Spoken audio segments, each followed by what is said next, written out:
Chapter 1. The Watcher in the Woods. I was 22, broke, and drifting between odd jobs when Craig called. Babysitting, dog walking, cleaning, anything for cash, I'd take it. A friend of a friend said he needed someone to stay in his house for a week to keep his golden retriever, Max, from spiraling into anxious fits. The pay was too good to refuse. Craig seemed ordinary enough when we met. Late 40s, wiry glasses, windbreaker zipped to his chin. A little too friendly, but not unsettling, not yet.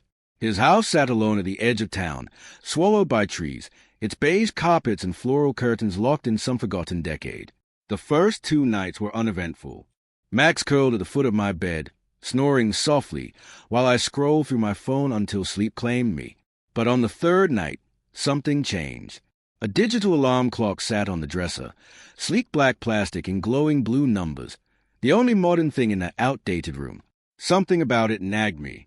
I leaned closer, and my stomach plummeted. A tiny black pinhole, angled perfectly at the bed. It wasn't a sensor. It was a lens. The realization hit just as Max began whining. From somewhere inside the house, I heard the soft, deliberate thud of a door closing. Craig wasn't supposed to be back until Sunday. It was Wednesday. The footsteps came next. Slow. Approaching. I locked the door just as Craig's voice slithered through. Calm at first, then demanding, then furious. His fists pounded the wood, rattling the frame. Max barked frantically. Craig threatened the police, called me a thief, but his words were drowned by the blood pounding in my ears. The window was my only escape. My trembling hands fought the latch until it gave way.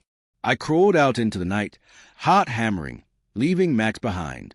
Craig never paid me. He vanished behind excuses and denial. The lawyer said I had no proof. But proof wasn't what haunted me.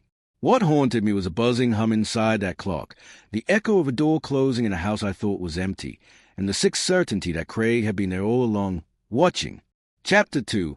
The Basement Host. Emma and I booked the Airbnb on a whim. Cheap, cozy, close to her sister's, and aside from a line about a locked basement, the listing looked harmless. The house itself was less charming in person. Weathered boards, a lonely silhouette against a wall of trees. Alan, the host, was waiting on the porch when we pulled in.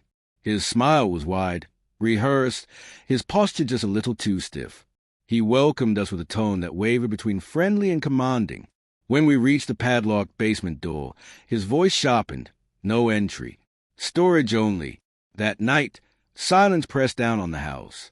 No cars, no voices, only the creak of wood and the hum of insects outside. Then, faint but clear, a dull thud from beneath us. I told myself it was nothing. The next night, it wasn't nothing. At 2 a.m., I heard dragging, something heavy scraping across concrete. Emma heard it too.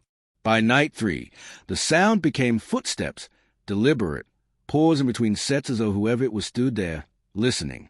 Emma swore she heard breathing. By daylight, the house felt poisoned. Heavier. Sour air seeped from under the basement door. That night, when we found the hidden cameras, one in the smoke detector, another behind the dresser mirror, both aimed at the bed, the fragile illusion of safety snapped. We fled, called the police from a gas station. When they arrived, they found the basement door wide open. The air that wafted up was damp, rancid. They went down. Shouts erupted. And then they dragged Alan out. He had been living in the basement the entire time, hunched in a closet with a monitor, watching us through his hidden web of lenses. Airbnb offered us a voucher, as though a discount could erase the sight of his too-practiced smile or the sound of those footsteps circling beneath our bed. Chapter 3. The Roommate. His name was Eric. I found him through a housing group online. He was quiet, polite, awkward, exactly the kind of roommate I thought I wanted. For months, everything was fine. Our schedules rarely overlapped. He worked nights, I worked days. We barely exchanged words. Then I started noticing things. My closet door opened when I knew I had shut it. My desk chair angled toward my bed. Little things, harmless things, until they weren't. One morning, I spotted it, a black dot in the corner of my wall. A camera, small, wireless, aimed directly at where I slept. My blood ran cold. I tore it down, hid it in my nightstand under a pile of socks, and waited. For 2 nights, nothing happened. On the third, I woke at 3 a.m. to the sound of my drawer sliding open. Eric stood in the dim light, bent over the nightstand, frozen. Then, slowly, he turned his head toward me. "I know you're awake," he whispered. Ice crawled down my spine. He asked me where it was. Rage overtook fear. I demanded answers. His excuse? That he thought I was stealing from him. That the camera was for proof. But the lens had been pointed at my bed. We shouted. I threatened the police. He stared blankly, fists clenched, until I threw the camera in the garbage. By morning, it was gone. That was a week ago. Eric still lives here. We pass each other in the hall, his eyes flat and unblinking, his silence heavier than words. Some nights, I hear his footsteps pause outside my door. Just standing there, waiting. I haven't slept properly since.